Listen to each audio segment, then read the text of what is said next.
नाजरीन आज एक ऐसी खबर आपको बताएंगे कि हो सकता है वो सुन के आप हिल जाएं। सदर ट्रंप की एडमिनिस्ट्रेशन ने 75 कंट्रीज पर वीज़ा प्रोसेसिंग बैन लगा दिया है। इनमें सदर ट्रंप के जो favourite field marshal Asim Munir हैं, उनके मुल्क पाकिस्तान का नाम भी शामिल है। जी हाँ, अब इन 75 मुल्क के शहरियों को अमेरिका के इमिग्रेंट वीज़ाज जो हैं वो नहीं मिलेंगे, मतलब कि सब कुछ बंद हो गया कि अमेरिका ने पाकिस्तानियों के वीज़े बंद कर दिए। जी, ये खबर बिल्कुल ठीक है, अमेरिका ने वीज़े बंद कर दिए हैं पाकिस्तानियों के। इसमें जो इंटरेस्टिंग बात है वो ये है कि भारत के ऊपर अमेरिका ने पाबंदी नहीं लगाई। हालांकि ट्रंप कहता है कि नरेंद्र मोदी के साथ मेरी खटपट चल रही है, लेकिन भारत पे पाबंदी नहीं लगाई। और पाबंदी किस पे लगा दी? पाकिस्तान पर। कैन यू इमेजिन कि पाकिस्तान का नाम है, इंडिया का नाम नहीं है। बात तो ताज्जुब की है कि एक तरफ तो आज हम अच्छी कॉर्डियलिटी है इस वक्त दोनों मुल्कों के ताल्लुकात में। हाँ। तो मेरे लिए तो पहले तो मेरे ख्याल से पूछना तो बनता है कि भाई हमारे ताल्लुकात तो आपके साथ अच्छे हैं, तो आप जरा पहले तो ये बताइए कि वजह क्या है। इस टाइम पर पाकिस्तान के लिए बड़ा क्रूशियल टाइम है, पाकिस्तान की सफारतकारी का बहुत बड़ा इम्तिहान। नोबेल के लिए आसिम मुनीर और शहबाज शरीफ उन्हें नामजद करते हैं, आलमी लेवल पर पॉलिश करता है हमारा वजीर आजम, लेकिन इसके बावजूद अमेरिका पाबंदी पाकिस्तान पे लगाता है, इंडिया पे नहीं लगाता।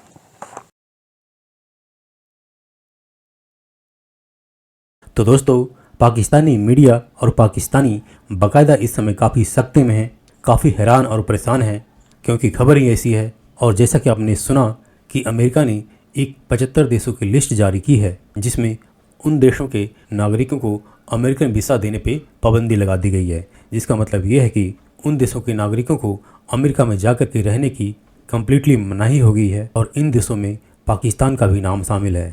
और यही वजह से पाकिस्तानी मीडिया इस समय काफ़ी शॉक्ड है, क्योंकि जैसा कि आप जानते हैं इस समय पाकिस्तान के लीडर्स और अमेरिका के प्रेसिडेंट ट्रंप दोनों ही एक दूसरे को प्रशंसा किए थकते नहीं हैं, जिसमें पाकिस्तानी लीडर्स ट्रंप को नोबेल पीस पुरस्कार देने की हिमायत करते हैं, तो वहीं पे ट्रंप मुनीर को अपना फेवरेट फील्ड मार्शल बताता है। और यह विजिबल है कि अमेरिका और पाकिस्तान के बीच में बहुत कुछ अच्छा चल रहा है, बट अचानक ये अमेरिका की तरफ से वीज़ा बैन में पाकिस्तान को शामिल करना वाकई में पाकिस्तानी मीडिया और पाकिस्तानियों के लिए एक बहुत बड़ा झटका है। लेकिन पाकिस्तानी जिस बात से ज़्यादा हैरान हो रहे हैं कि वो है कि भारत को इस लिस्ट में शामिल नहीं किया गया है। वो भारत जिस पर आजकल डोनाल्ड ट्रंप आए दिन कोई न कोई अजीब सा बयान देते रहते हैं। तो दोस्तों, आइए देखते हैं आज की इस पाकिस्तानी मीडिया की लेटेस्ट वीडियो को।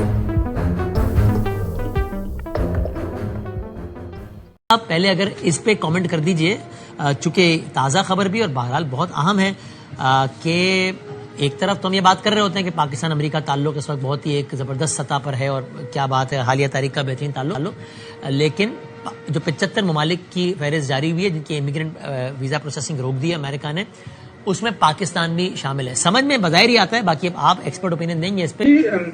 बात तो ताज्जुब की है कि एक तरफ तो आज हम वो एक वर्ल्ड फाइनेंशियल जो भी था इनिशिएटिव उसके साथ साइन कर रहे हैं अमेरिका के साथ, और वैसे भी अच्छी कॉर्डियलिटी है इस वक्त दोनों मुल्कों के ताल्लुकात में। हाँ। तो मेरे लिए तो की बात है, और मैं तो चाहूंगा कि हुकूमत पाकिस्तान या हमारा सफारत खाना उनके साथ टेकअप करे। ठीक है, वो आपकी बात सही है कि पाकिस्तान का इम्प्रेशन जो है वो कोई इतना अच्छा नहीं है, लेकिन वो माजी की बात है। मई 2025 के बाद से सारी दुनिया में पाकिस्तान की बड़ी इज्जत हो रही है, तो ऐसे में ये खबर मेरे लिए तो कम से कम बाइस हैरत थी। और मैं तो ये अर्ज कर रहा हूँ एजाज साहब, आप बताइएगा आप इससे एग्री करते हैं? आपका ओपिनियन कुछ और है कि ताल्लुक तो अच्छा है, बहुत अच्छा है, मैं तो कह रहा हूँ, लेकिन हमारे जो बाकी जो इश्यूज हैं लोगों का वहां जाके, जिसको आम जबान में कहते हैं स्लिप हो जाना, या वहां जाके XYZ मैं टेररिज्म रिलेटेड सरगर्मियों की बात नहीं कर रहा अभी, बाकी जो कि इनकी इकोनॉमी पे बोझ बनते हैं, वहां पे गैर कानूनी अंदाज में सेटल होना, ये वो चीजें हैं जिनकी वजह से सिर्फ अमेरिका नहीं बल्कि कोई और कुछ और ममालिक भी हमसे बहुत नाला है और हमें कम्युनिकेट कर चुके हैं कि साहब आप इस मामले को बेहतर कीजिए, वरना हम वीजा पॉलिसीज को रिस्ट्रिक्ट मजीद करेंगे आपके साथ। जी हो सकता है, लेकिन ये गैस ही है ना, इसलिए बेहतर होगा कि उनसे पूछा जाए कि आपने किस वजह से ये किया है। मुमकिन है ये जो वजूहात आप कह रहे हो ये हो, या कोई ऐसा हो कि पाकिस्तान का प्रोपोर्शनली ज्यादा लोग वहां पे पहुंचे हों, उनके जो भी उन्होंने अरिथमेटिक किया हुआ है उस हवाले से। तो पहले तो मेरे ख्याल से पूछना तो बनता है کہ بھئی ہمارے تعلقات تو آپ کے ساتھ اچھے ہیں، تو آپ ذرا پہلے تو یہ بتائیے کہ وجہ کیا ہے. اگر کوئی وجہ ٹیکنیکل ہے، ہاں جس طرح آپ نے کہا کہ کوئی ایسی چیز ہے کہ جی پاکستان کے زیادہ لوگ پہنچ گئے ہیں جو شاید غیر قانونی طریقے سے ہوں گے، یا کوئی ایسا وجوہات ہوں، تو پھر تو سمجھ آتی ہے. لیکن ادروائز تو میں سمجھتا ہوں کہ آج کل جو اچھے تعلقات ہیں اس میں ایسا نہیں ہونا چاہیے. ٹھیک ہے. صدر ٹرمپ کی ایڈمنسٹریشن نے پاکستان کو اور خصوصی طور پر اپنے فیورٹ فیلڈ مارشل کو ایک بڑا جھٹکا دیا ہے. صدر ٹرمپ کی ایڈمنسٹریشن نے 75 کنٹریز پر ویزا پروسیسنگ بین لگا دیا ہے. جی ہاں، اب ان 75 ملک کے شہریوں کو امریکہ کے امیگرنٹ ویزاز جو ہیں وہ نہیں ملیں گے، مطلب کہ سب کچھ بند ہو گیا. اب یہ کب تک بند رہے گا یہ کسی کو نہیں پتا. سب سے انٹرسٹنگ بات یہ ہے کہ یہ جو 75 ملک ہیں ان میں صدر ٹرمپ کے جو favourite field marshal Asim Munir ہیں ان کے ملک پاکستان کا نام بھی شامل ہے. اس سے بھی زیادہ انٹرسٹنگ بات یہ ہے کہ صدر ٹرمپ کے جو سب سے فیورٹ فیلڈ مارشل ہیں، جو ان کے سامنے تشتری میں منرلز اور سب کچھ رکھ کر بالکل حاضر جناب کھڑے ہیں، غزہ کی فورس ہو یا سب کچھ ہو، بالکل لیٹ گئے ہیں مکمل طور پر. ان کے مخالف ملک انڈیا، جن کے ساتھ جھڑپ کے بعد وہ 5 ستارے لگانے میں کامیاب ہوئے، فیلڈ مارشل بننے میں کامیاب ہوئے، وہی عاصم منیر صاحب کا جو مخالف ملک انڈیا ہے اس کا نام اس لسٹ میں شامل نہیں ہے، لیکن پاکستان کا نام اس لسٹ میں شامل ہے.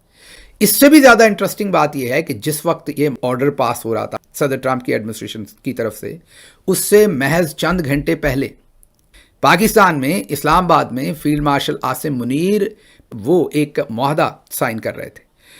معاہدہ کیا تھا؟ معاہدہ زیگ وٹکاف کی کمپنی، اور جس میں صدر ٹرمپ کے بیٹوں کے 40% کے قریب شیئرز ہیں. کمپنی کا نام ہے ورلڈ لبرٹی فائنینشلز. ورلڈ لبرٹی فائنینشلز کے ساتھ یہ معاہدہ ہو رہا تھا کہ پاکستان کے اندر جو ریمیٹنسز آتی ہیں، جو $30 ارب سے یا $33 ارب سے شاید زیادہ ہیں، اس کا جو ڈیجیٹل اس کی ارینجمنٹ ہے وہ یہ ورلڈ لبرٹی فائنینشلز کرے گی. اب ورلڈ لبرٹی فائنینشلز جو ہے، جیسے میں نے آپ کو کہا کہ اس میں تقریباً 40% شیئرز صدر ٹرمپ کے بیٹوں کے ہیں، اور جو باقی شیئرز ہیں وہ سٹیو وٹکاف کے بیٹے زیگ وٹکاف اور دوسرے لوگوں کے. اب آپ سوچئے کہ جب یہ ویزا لسٹ بنی ہوگی تو اس میں سٹیو وٹکاف صاحب کا بھی ان پٹ ہوگا، ظاہر ہے، کیونکہ وہ ایک قسم کے ڈپٹی وزیر خارجہ آپ ان کو سمجھیں، ڈپٹی فارن منسٹر سمجھیں. اب ان حالات کے اندر آپ ڈسکنیکٹ چیک کیجئے، آپ ہماری ڈفرنس چیک کیجئے، ہماری بے وقوفی چیک کیجئے کہ ہم سب کچھ جھونک رہے ہیں. کیونکہ یہ ذہن میں رہے، میں نے کل بھی بتایا تھا کہ ورلڈ لبرٹی فائنینشلز جو کمپنی ہیں ان کا یہ پہلا کسی سوورن گورنمنٹ کے ساتھ کانٹریکٹ ہے. ایسا نہیں ہے کہ کوئی آپ کے ہاں مائکروسافٹ آ گیا، ایپل آ گیا، کوئی فورن انویسٹمنٹ آ گئی. یہ کوئی خاص فورن انویسٹمنٹ نہیں آئی، بلکہ جو پیسہ، جو ریمیٹنسز آپ کے پاس آ رہے ہیں اس کا کنٹرول یا اس کی پروسیسنگ کے اندر آپ نے ان کو حصہ دیا ہے. اب وہ کمپنی اس میں سے کسی نہ کسی طرح سے پیسے بنائے گی. لیکن بدقسمتی سے جب یہ معاہدہ میں نے آپ کو کہا کہ اسلام آباد میں ہو رہا تھا، اسی تاریخ کو فیورٹ فیلڈ مارشل کے ملک کے اوپر ویزا پروسیسنگ بین جو ہے وہ لگا دیا گیا ہے. انڈیا اس میں شامل نہیں. میں اور کنٹریز آپ کو بتاتا ہوں تو آپ حیران ہو جائیں گے کہ وہ بھی اس میں شامل نہیں. فار ایگزامپل سری لنکا اس میں شامل نہیں، ہمارے پاس ہی ملک ہے، ہماری ہی طرح کی اکانومی ہے تقریباً.